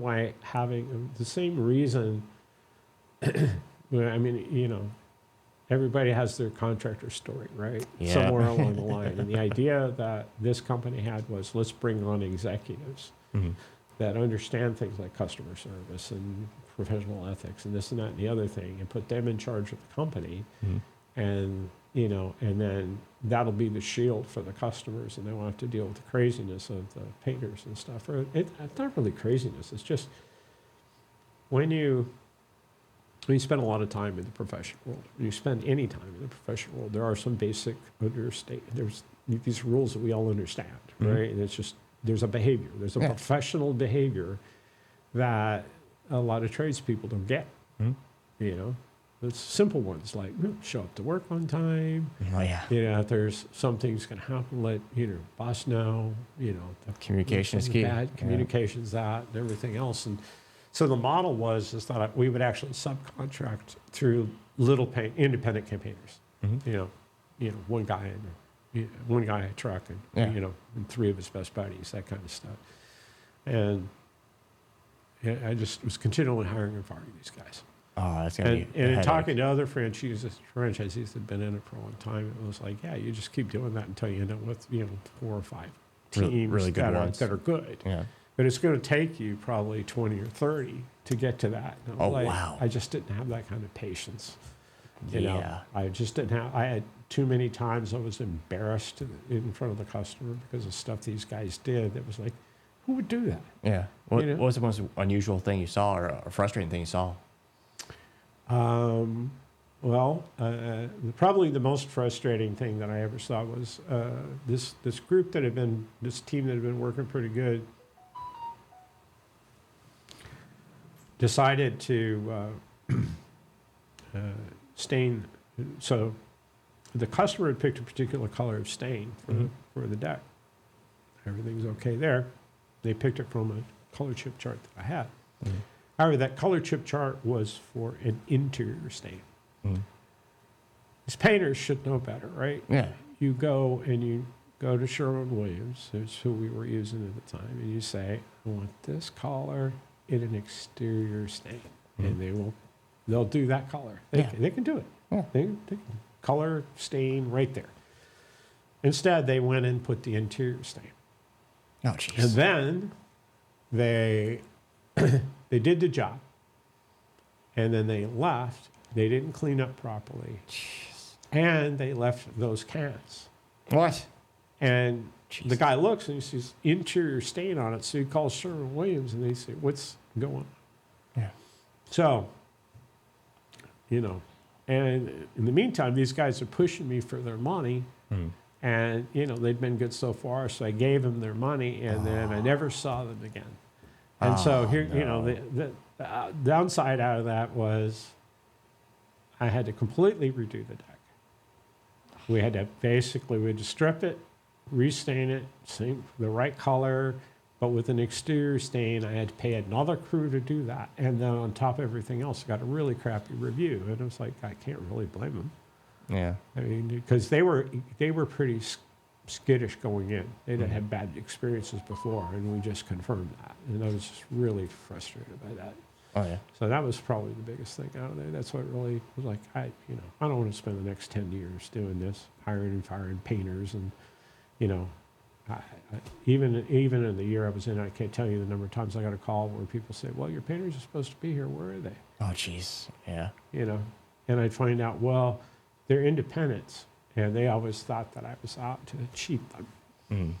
And, they didn't think about the marketing costs and my personal, and I did all of the estimations and everything else, and all the money I put into it on their side in order to get the leads and everything else. I'd point out at one time I talked to one of them, I said, so how many jobs a week do you typically have? Oh, 1 or 2. I said, how many do you have with me? 5. I said, More than double's pretty good. Yeah. It's like a dream. I said, isn't that better? Yeah. And they just all felt like my part of it wasn't worth it. Jeez. And it was like they literally, I think most of them thought it was cheating them. Yeah. And so there was a certain degree of anger. So if an opportunity came up, they were scheduled for a job, but an opportunity came to do one on their own, and they get all of the money, so part of the money. All of a sudden, I had a dentist appointment. Or they'd send a buddy to go in there, someone I didn't know, and all sorts of stuff. So it fell apart there a few times. So that was always frustrating. But I learned a ton out of that too. What was your favorite experience, or what was the biggest lessons learned from it? My favorite saying out of that whole experience was I'd gone through this deal, and the details aren't important. But at the end of the day, it was another one of these deals where it cost me a lot of money coming out of it. And at that time, my manager had come down from corporate and was kind of going through all of this, and I was explaining all that had happened, how I'd lost money there. And he goes, you know what we call when you lose money here? And I said, what? And he goes, tuition. Wow. Because in reality, of course, the deal is that, you lose money, that's certainly not something you're going to do again. So, That's true. I learned a lot. So I learned a lot about that. I learned, grew to respect small business even more because I was one. Got much more hands-on in management and stuff like that, and recognize where there isn't good management, you're going to have trouble. True. And so spent a lot of time at that. So it was really good. It was a good, it was a tough time. And at the end of the day, financially, it wasn't a big thing. It wasn't a good thing for me. It wasn't bad. At the end of the day, it just ended up burning a year. Yeah. But I learned a lot out of it, and that's been my litmus of pretty much everywhere I've been. Is did I get anything?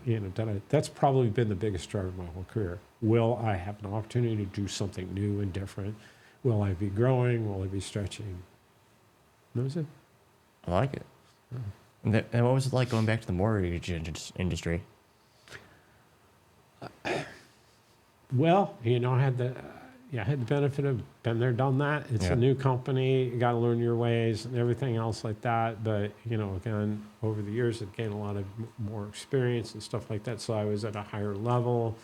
At this point, I was a senior vice president level kinds of things. And so, regularly engaged with the executive team and stuff like that. So, the stakes were higher and learning more of that personal interaction and,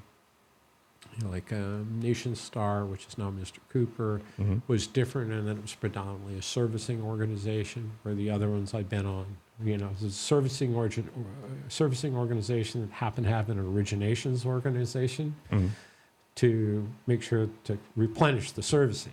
Yeah. Whereas everywhere else had been origination companies that did servicing on the side as a hedge against when originations tanked.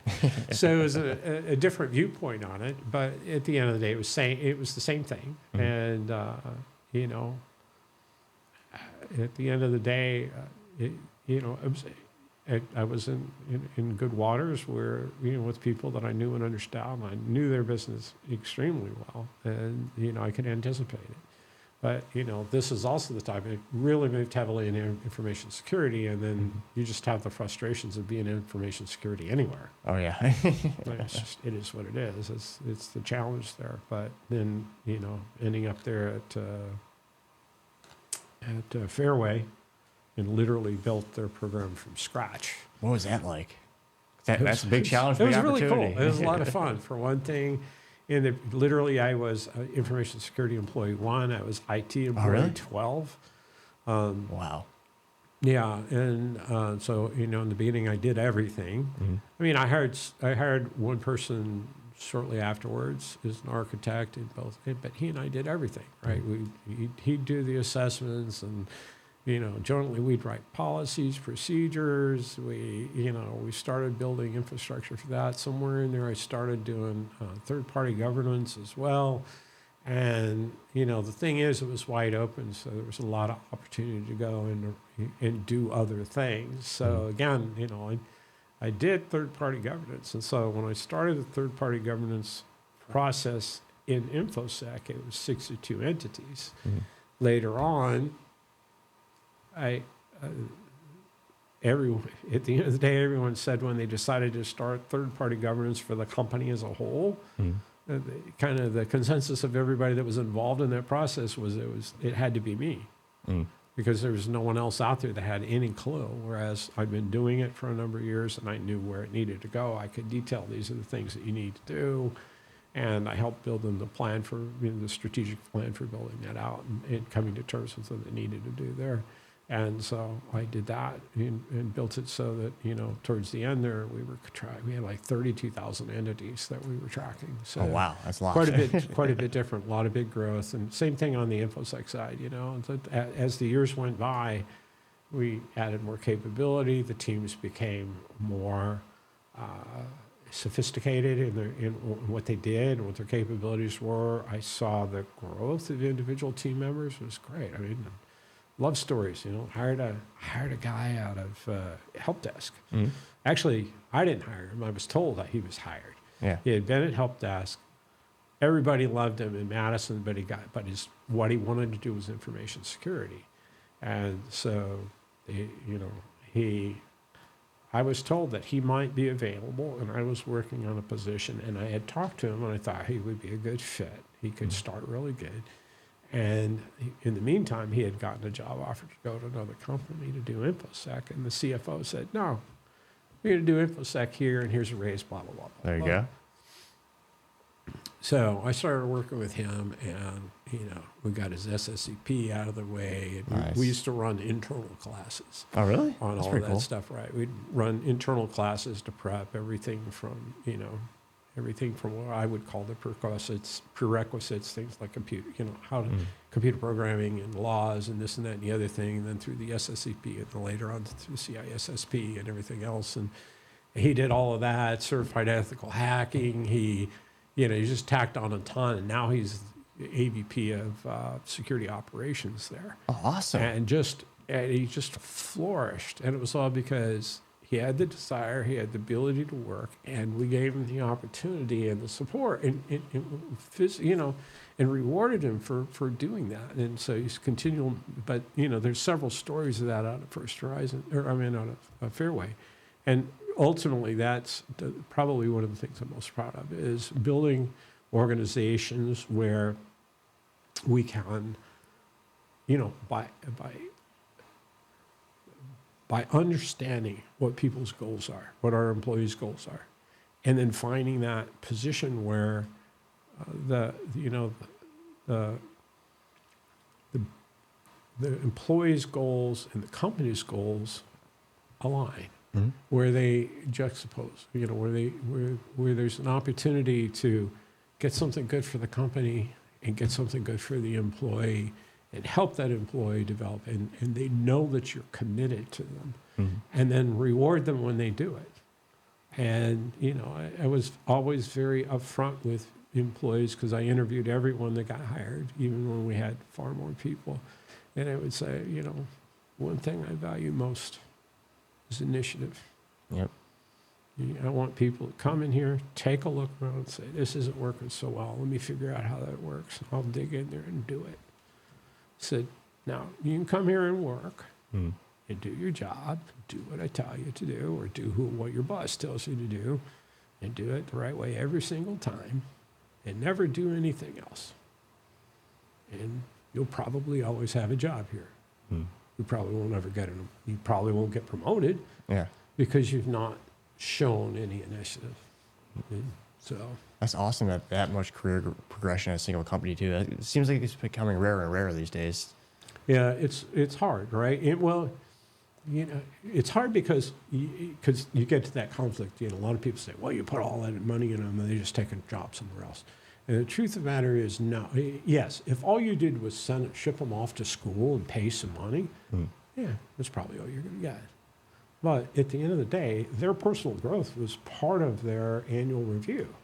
It's like, okay, this is where you said you wanted to be. Yeah. Not to mention things I took from the Air Force, like everybody had a training plan. Every position had a training plan. You had to be trained in these things, and there was a documented progression of going through there. They could see they could see not only what their current job was required to do, but what the next job was required to do, the one they were interested in. And so they could begin to prepare for that. I mean, they could get everything done, but that wouldn't guarantee them a position would be open. They all knew that. But they also knew that people that did, that went above and beyond moved.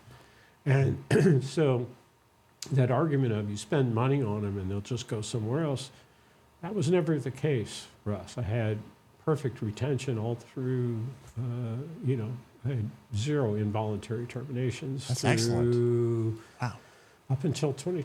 Well, it was just that. It's like they were doing interesting, exciting work that they wanted to do that benefited Fairway, and they got our support and rewards for progressing in their field beyond just simply doing their job. Now, I know many of them spent a lot of extra hours of work. I had a conversation with one person that didn't go so well one time, and it was one of the involuntary terminations ultimately.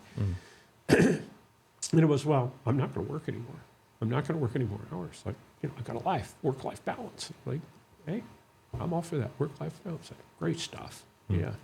He said, never at any point have you ever said you have to work more. What I say is you have to commit yourself, your ingenuity, your imagination, and your initiative to show us how to do things better in any area. I'm not telling you, you have to stick to your lane. If it's something else you're interested in, dig into it. Show me that you know something about it. Give me some advice. Exactly. I said, but, again, but, her response was, well, I do everything you told me to. I said, exactly. Oh, yeah, about that. Exactly. And, then I would say, doing what I tell you to is table stakes. True. What choice do you have? Yeah. Because I guarantee you, if you don't do what I tell you to, you won't last long. I mean, that's the other side of that picture, right? Is exactly. that you won't last here if you don't do what I tell you to do. So. And then what inspired you to get into teaching, or get into teaching at university? At the university level? Yeah, kind of coming full circle almost. I've always enjoyed it. For one thing, I taught a lot throughout my career. I did a lot of teaching at different colleges and universities, and particularly I like it now because, I have grandchildren older than some of my students. So, there you go. So it's that keeping in touch with young people, what's going on there, and it's that sense of, okay, 40 years of experience, I want to pass some of that on.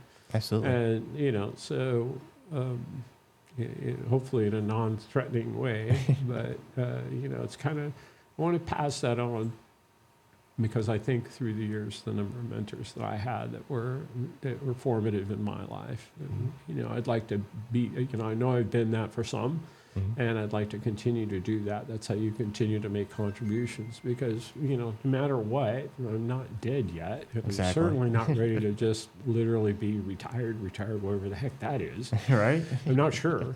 It sounds horrible, and the little bit I've experienced hasn't been fun. I personally just, I like what I do. Yeah. I like what I do. I think Zig Ziglar used to tell a story. I think it was he the one that put it out. It's like retirement was not, or the origin of retirement was not as a benefit. Yeah. The origin of retirement was punishment to take out political rivals.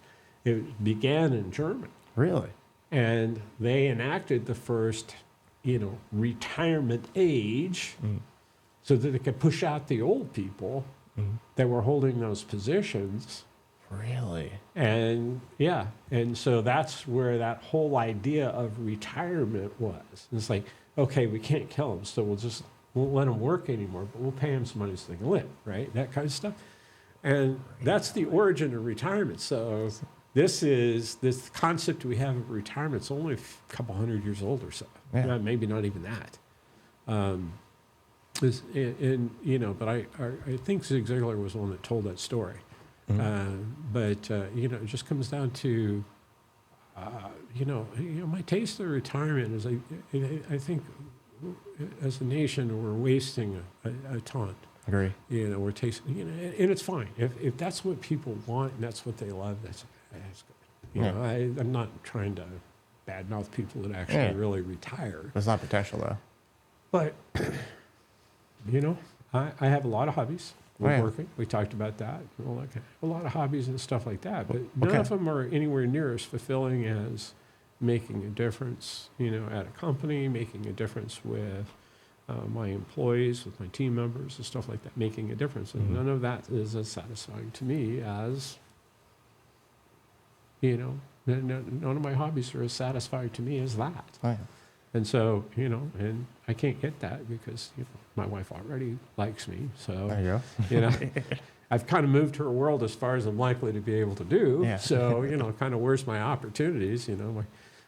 My kids are growing up. They're doing their great things. Their grandkids, and my grandkids are doing great, What's the favorite thing to do with the grandkids? Well, I like to see them once in a while. I think you said you had a great grandkid too? I do. Oh, that's awesome. He's a little over a year old now. He was born June of last year, so he's. No way. What date? I don't remember that. I have a list. I'm sorry. You have a couple, right? You have I have 9 grandchildren. And they're all female? Oh no! My daughter. I had all girls. Okay. I have 5 granddaughters and 4 grandsons. Okay, for some reason I thought they were all girls. Like, what is statistically the odds? No. It's my daughters. They're all, and then just the one great grandson so far. But we've got 2 more coming in February where they're supposed to have some gender reveal parties coming up here. There you go. Should be pretty fun. It's kind of. There it is. I actually, it was a real relief when my first grandson showed up. Really? Because, I had the 3 girls, and then my 3 oldest grandchildren were all girls. And I was like, I'm never going to have a male descendant, right? ever, And, overdue. And ultimately, my oldest grandson is 19 now. 19 or 20. No, 19 will be 20 in January. He was the first male descendant. And then I had a string of them. Oh, really? And, up until the last one, they were tied up at 4 each. Oh, really? So I was gunning for a boy. And no, got another girl. Oh. She's a sweetie. She's 6 now, so that's my granddaughter. And then my great-grandchild's a son. Is a boy. So now I'm back to even. There you go. Now out of the 10 descendants, 5 are boys and 5 are girls. Pretty cool. There you go. Yeah. So the little one was over a couple of weeks ago, and I babysat him for like 3 days.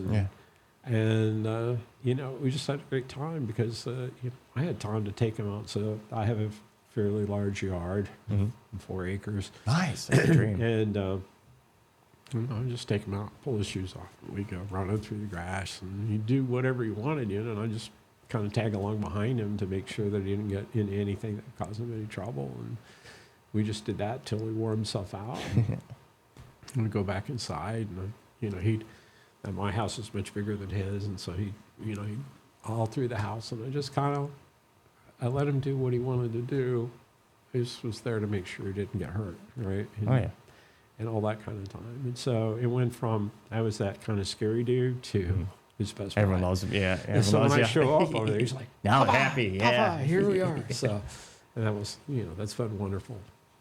That's awesome. So, Well, Ted, thanks so much for coming on the show, man. I appreciate it. no, thanks for having me, man. Absolutely. It's a privilege. All right. Thank you, everyone, for taking the time to tune in. Don't forget to click that like, subscribe, comment button. Also, don't forget to take time to tell your family, tell your friends, tell your coworkers, heck, tell your enemies, tell anyone and everyone. Just stay safe. You have a great day.